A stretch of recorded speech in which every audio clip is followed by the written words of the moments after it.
हाय, आप सभी का आकाश कंप्यूटर लैब पर हार्दिक स्वागत है। पिछले सेशन में हमने आउटपुट डिवाइसेस की जानकारी ली थी, जिसमें हमने आउटपुट सेगमेंट को पढ़ा, कंप्यूटर के प्रिंटर, मॉनिटर, एलसीडीज इत्यादि के बारे में। इस सेशन में हम कंप्यूटर की मेमोरी और स्टोरेज की जानकारी लेने वाले हैं। जब भी आप किसी निर्देश को देते हैं, सूचना स्टोर करते हैं या आप रिजल्ट्स को स्टोर करना कहीं रखना चाहते हैं कंप्यूटर में, तो उसके लिए कुछ स्पेस चाहिए होता है। उस स्पेस को हम कंप्यूटर की मेमोरी कहते हैं। कंप्यूटर की मेमोरी में जो डेटा स्टोर किया जाता है वो बाइनरी डिजिट्स यानी कि 0 और 1 के रूप में स्टोर किया जाता है। पूरी की पूरी कंप्यूटर की जो मेमोरी सेगमेंट है वो दो पार्ट्स में बटा हुआ है। प्राइमरी मेमोरी, जिसको इंटरनल मेमोरी भी कहा जाता है, और सेकेंडरी मेमोरी, जिसको एक्सटर्नल मेमोरी भी कहा जाता है। अगर मैं प्राइमरी मेमोरी की बात करूं तो रैम और रोम जो है वो प्राइमरी मेमोरी के पार्ट हैं। और अगर मैं सेकेंडरी मेमोरी की बात करूं तो floppy disk, hard disk, CD, DVD, pen drive, ये सब जो हैं ये सेकेंडरी मेमोरी के पार्ट हैं। कंप्यूटर की मेमोरी से जुड़े हुए सभी सेगमेंट, चाहे वो प्राइमरी मेमोरी रैम रोम की बात करें या सेकेंडरी मेमोरी जैसे floppy disk, hard disk, CD, DVD या पेन ड्राइव या कार्ड रीडर, इन सब की बात हम इस पूरे सेशन में करने वाले हैं। सबसे पहले बात करते हैं प्राइमरी मेमोरी यानी कि इंटरनल मेमोरी की। इंटरनल मेमोरी वो मेमोरी होती है जहाँ पे आपका डेटा, इन्फॉर्मेशन या प्रोग्राम प्रोसेस के समय प्रेजेंट रहते हैं, अर्थात जब तक सीपीयू उन पे कार्य कर रहा होता है, प्रोसेस कर रहा होता है, तब तक वो प्राइमरी मेमोरी के अंदर रहते हैं। इसे इसीलिए टेम्परेरी मेमोरी भी कहा जाता है, क्योंकि जैसे ही आपका जो आउटपुट फाइनलाइज हो जाएगा तो उसको कहीं और स्टोर कर दिया जाता है। एक्चुअल में वो सेकेंडरी मेमोरी पे स्टोर किया जाता है, लेकिन सेकेंडरी मेमोरी पे जाने से पहले पहले जो भी कार्य किया जाता है वो प्राइमरी मेमोरी पे किया जाता है। इसमें आप डेटा को परमानेंटली स्टोर नहीं कर पाते, क्योंकि प्राइमरी मेमोरी जो रहती है वो एक तरह से टेम्परेरी मेमोरी ही होती है। इसे मेन मेमोरी भी कहा जाता है। यहाँ ज़रूर ध्यान रखिएगा कि टेम्परेरी मेमोरी, मेन मेमोरी, ये सब एक्चुअल में प्राइमरी मेमोरी के ही नाम हैं। और कई बार इसे अलग अलग तरह से क्वेश्चन को घुमा के पूछा जाता है, तो आपको ध्यान रखना पड़ेगा इन सभी क्वेश्चंस के आंसर्स का। यह जो मेमोरी रहती है प्राइमरी, ये दो तरह की है। एक है रैम, रैंडम एक्सेस मेमोरी, और एक है रोम, रीड ऑनली मेमोरी। अगर मैं कंप्यूटर मेमोरी में सबसे पहले अगर रैम की बात करूं तो इसका मुख्य काम जो है टेम्परेरी प्रोसेस के लिए जगह देना है कंप्यूटर को। कंप्यूटर को जब भी कोई कार्य करना है तो उसको उन कैलकुलेशंस करने के लिए या उस डेटा को स्टोर करने के लिए एक जगह चाहिए। जब तक वह कार्य समाप्त नहीं होता वो सारा कार्य उस पर्टिकुलर जगह पे चलता रहता है।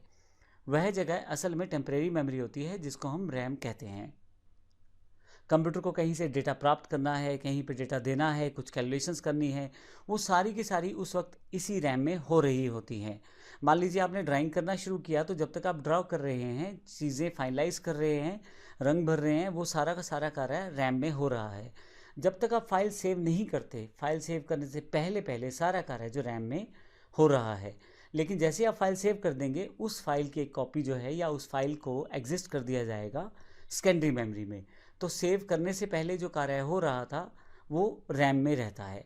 आपको ये भी ध्यान हो कि किसी कारण से लैपटॉप या डेस्कटॉप बंद हो जाए, अगर आपने फाइल सेव नहीं किया, तो वो फाइल आपको दोबारा नहीं मिल पाता। इसका कारण ही यही है, क्योंकि वह एक टेम्परेरी मेमोरी में होता है और आपने सेव नहीं किया, इस कारण से वो ख़त्म हो जाता है या उड़ जाता है।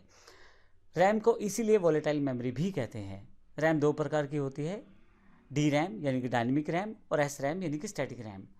एच डी रैम जो आपकी सिंक्रोनाइज डायनेमिक रैम रहती है, R D RAM Rambus dynamic RAM, और D D RAM double data dynamic RAM.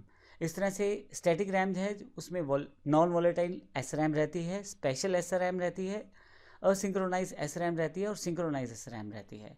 तो ये हमारे पास रैम के प्रकार हैं। लेकिन अगर हम बात करें रोम की, तो रोम क्या है? एक्चुअली रोम पहले से प्री बिल्ट चिप है जो कंप्यूटर के अंदर पहले से जुड़े हुए हैं, जिसमें कुछ खास इंस्ट्रक्शंस कंप्यूटर को स्टार्ट करने के लिए पहले से ही दे दी गई हैं। इसमें अलग से कोई मेमोरी अवेलेबल नहीं होती है, अलग से कोई कार्य नहीं होता। इसमें जो पहले से फीड कर दिया जाता है उसी इंस्ट्रक्शंस को कंप्यूटर फॉलो करता है। जब आपका कंप्यूटर स्टार्ट हो रहा होता है तो वह काफ़ी सारे रिसोर्सेज चेक करता है, क्या कीबोर्ड कनेक्टेड है, क्या माउस कनेक्टेड है। इन सब चीज़ों के लिए वो रोम की मेमोरी का इस्तेमाल करता है, वहाँ पे दी गई इंस्ट्रक्शंस को इस्तेमाल करता है। इसीलिए इसे नॉन वॉलेटाइल मेमोरी भी कहते हैं। ये जो रोम के अंदर इंस्ट्रक्शन सेव रहती हैं, ये परमानेंट स्टोर रहती हैं। इसको आप ना हटा पाते हैं ना चेंज कर पाते हैं, और केवल कंप्यूटर वहाँ से रीड कर सकता है, वहाँ राइट नहीं कर सकता। तो जो इंस्ट्रक्शंस हैं उनको सिर्फ कंप्यूटर फॉलो करता है जो रोम में पड़ी रहती हैं। ज़्यादातर ये जो रोम चिप्स होती है ये मैन्युफैक्चरर, जो कंप्यूटर मैन्युफैक्चरर होते हैं, उनके द्वारा ही पहले से एम्बेड करके दी जाती हैं, और इनके अंदर पहले से ही प्री लोडेड इंस्ट्रक्शंस रहती हैं। यहाँ पे अगर मैं रोम के प्रकार की बात करूँ तो programmable read only memory, erasable programmable read only memory और electronically erasable programmable read only memory, P ROM, EPROM और ई एप्रोम, ये प्रकार हैं जो हमारे पास रोम के अवेलेबल हैं। अगर हम सेकेंडरी मेमोरी की बात करें तो जब तक आप कंप्यूटर पे ड्राइंग कर रहे थे और आपने फाइल को सेव नहीं किया था तब तक तो वह सारा कार्य रैम में हो रहा था। फाइनली आपकी ड्राइंग कंप्लीट हो चुकी है, आपका सारा प्रोसेस तैयार हो चुका है, अब आप फाइल को सेव करना चाहते हैं, तो अब उसको एक जगह चाहिए जहाँ पे उस फाइल को परमानेंट स्टोर किया जा सके, ताकि किसी कारण से कंप्यूटर बंद हो जाए, लाइट चली जाए तो आपको फाइल दोबारा मिल जाए। यह बिल्कुल ऐसा हुआ कि आपने एक रफ कॉपी लगा रखी है जहाँ पे आप अपना कार्य करते हैं, वो रैम कहलाती है, और जब फाइनली आप उस पूरे काम को सेव करके अपनी फेयर कॉपी में रख देते हैं तो वह हार्ड डिस्क कहलाती है। असल में रैम में जब तक आप फाइल सेव नहीं करते वो सारा कार्य वहाँ रैम में रहता है, परंतु किसी कारण से लाइट चली जाए तो उस बात में तो उस समय आपका डेटा लॉस हो सकता है। और जब आपने अगर एक बार फाइल सेव कर दी तो उसको जगह चाहिए फाइल सेव रखने के लिए, इसके लिए हम सेकेंडरी मेमोरी का इस्तेमाल करते हैं। सेकेंडरी मेमोरी कई तरह की है। फ्लॉपी डिस्क अब बंद हो गए हैं। प्लास्टिक की एक छोटी सी डिस्क होती थी जिसमें मैग्नेटिक मटेरियल की एक लेयर चढ़ी होती थी और ये अलग अलग साइज़ की होती थी और इसको प्रयोग किया जाता था बहुत पहले। ज़्यादा डेटा भी स्टोर नहीं कर सकते थे और कॉस्ट में भी ये महंगी पड़ जाती थी, लेकिन फिर भी आप एटलीस्ट एक जगह से दूसरी का डेटा ट्रांसफ़र करने के लिए इसका प्रयोग कर सकते थे। आजकल ये आउटडेटेड है और इसका प्रयोग नहीं किया जाता। इसके अलावा हार्ड डिस्क, यह वैसे तो एक्सटर्नल मेमोरी है लेकिन कंप्यूटर के अंदर सीपीयू भाग में कैबिनेट में जुड़ी रहती है। इसमें ही मुख्यतः सारा डेटा स्टोर करके रखा जाता है। हार्ड डिस्क मैग्नेटिक डिस्क से मिलकर बनी होती है और डिस्क के अंदर प्लेटर होता है, उसी प्लेटर में ट्रैक और सेक्टर्स होते हैं। एक सेक्टर में 512 बाइट का डेटा स्टोर होता है। तो एक तरह से ये सभी सेक्टर्स, ट्रैक, प्लेटर सब मिलकर एक हार्ड डिस्क फॉर्म करते हैं जिसमें आप अपनी फाइल को सेव करके रख सकते हैं।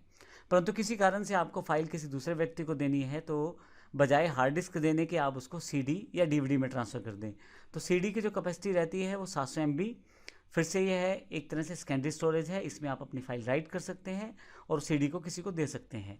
तो असल में आपने किया ये है कि जो आपके पास हार्ड डिस्क में आपकी फ़ाइल सेव थी उसको उठा के आपने सीडी में कॉपी पेस्ट किया और वो सीडी किसी व्यक्ति को दे दी। तो इस तरह से आप उस फाइल को उसे दे सकते हैं। ज़्यादातर सीडीज़ में आप जब एक बार सीडी राइट कर लेते हैं तो दोबारा उसको रीराइट नहीं कर सकते। कुछ स्पेसिफिक सीडीज़ आती हैं रीराइटेबल सीडीज़, लेकिन अब आजकल क्योंकि पेन ड्राइव का दौर है, मेमोरी कार्ड का दौर है, तो इसका प्रयोग बहुत कम हो चुका है। सीडी के अंदर यानी कि कॉम्पैक्ट डिस्क के अंदर 700 MB का डेटा स्टोर किया जाता है। सीडी का एक सुधरा हुआ रूप या एक बेहतर रूप है डीवीडी। इसमें डेटा बहुत ज़्यादा जाता है, 4.7 GB से लेकर 17 GB तक डेटा स्टोर कर सकते हैं और इसमें अलग अलग साइज़ की डीवीडीज अवेलेबल रहती हैं। इसमें सीडी और डीवीडी दोनों में एक कॉमन इशू रहता है स्क्रैच का। अगर आपकी सीडी डीवीडी पे स्क्रैच आ गया तो फिर वहाँ से डेटा को रीड करना या राइट करना बड़ा टिपिकल है। दूसरा प्रॉब्लम ये रहता है, अगर आपने डीवीडी या सीडी को एक बार राइट कर दिया है तो आप दोबारा उस पर डेटा नहीं डाल सकते। वो सीडी डीवीडी वंस राइट वाला फंक्शन रहता है, एक बार आपने राइट कर दिया तो बस उतना ही डेटा उसमें रहेगा। लेकिन आज की जो रिक्वायरमेंट है उसके अकॉर्डिंग चीज़ें बदल चुकी हैं। ना अब इस वक्त सीडी का ज़्यादा प्रयोग होता है ना डीवीडी का। इस समय पेन ड्राइव और मेमोरी कार्ड का युग है तो इनको यूज़ किया जाता है। पेन ड्राइव और मेमोरी कार्ड आपको पता होगा, क्योंकि पेन ड्राइव जो हम कंप्यूटर की डिवाइस के साथ लगाते हैं और मेमोरी कार्ड मुख्यतः मोबाइल्स के साथ प्रयोग किए जाते हैं। हालांकि वो कार्ड रीडर के साथ आप उनको कंप्यूटर के साथ भी एज अ पेन ड्राइव भी यूज़ कर सकते हैं। पेन ड्राइव एक पोर्टेबल डिवाइस है। इसको हम USB डिवाइस या ड्राइव के नाम से भी जानते हैं। प्लग एंड प्ले डिवाइस है। इसमें आपको केवल कंप्यूटर के साथ लगाना है और आपका डेटा आपके पास दिखाई देना शुरू हो जाएगा। और इसकी सबसे अच्छी बात है, आप जितनी बार चाहे डेटा रीड करें, जितनी बार चाहे डेटा राइट करें। पुराने डेटा को उठा के आप नया डाल दें, जितना कैपेसिटी खाली है उतना डेटा आप उसमें डाल सकते हैं। पेन ड्राइव अलग अलग साइजेज में अवेलेबल होती है, जैसे 2 GB, 4 GB, 8 GB, 16 GB। 2 की मल्टीपल पावर में बढ़ती जाती है, 32 GB, 64 GB और 128 GB। अभी तक हमारे पास ये 128 GB तक की पेन ड्राइव्स अवेलेबल हो चुकी हैं। इसके अलावा 256 और 512, इसकी बहुत जल्दी ही आपके पास पेन ड्राइव्स अवेलेबल हो जाएंगी मार्केट में। तो इसकी कैपेसिटी बहुत ज़्यादा बढ़ती जा रही है पेन ड्राइव्स की। इसके अलावा हमारे पास मेमोरी कार्ड है। मेमोरी कार्ड एक प्रकार का स्टोरेज मीडिया है। असल में ये छोटा सा कार्ड रहता है बिल्कुल पेन ड्राइव की तरह, जिसमें आप वो सारे कार्य कर सकते हैं जो पेन ड्राइव में कर सकते हैं। लेकिन मुख्यतः इसका जो प्रयोग किया जाता है वो digital cameras, digital camcorders, mobiles, MP3 players इत्यादि में डेटा रखने के लिए किया जाता है। आप मुख्यतः करते क्या है, मेमोरी कार्ड में अपने टॉपिक्स, वीडियोस ऑडियोज़ को भर लेंगे और आप अपने मोबाइल में उसे देख सकते हैं। ये मुख्य कार्य रहता है मेमोरी कार्ड का। लेकिन मेमोरी कार्ड को कार्ड रीडर के साथ इस्तेमाल किया जाए तो पेन ड्राइव की तरह भी इस्तेमाल किया जा सकता है। तो इस पूरे सेक्शन में हमने देखा कि हमारे पास मेमोरीज कितने प्रकार की हैं, किस किस तरह से हम उसे प्रयोग कर सकते हैं। मुख्यतः हमने देखा कि प्राइमरी मेमोरी है जिसमें रैम रोम शामिल है, और सेकेंडरी मेमोरी जिसमें floppy disk, hard disk, CD, DVD, pen drive और कार्ड रीडर्स शामिल हैं। अगले सेक्शन में हम बात करने वाले हैं दो इंपॉर्टेंट कॉन्सेप्ट, वर्चुअल मेमोरी और कैश मेमोरी की। धन्यवाद।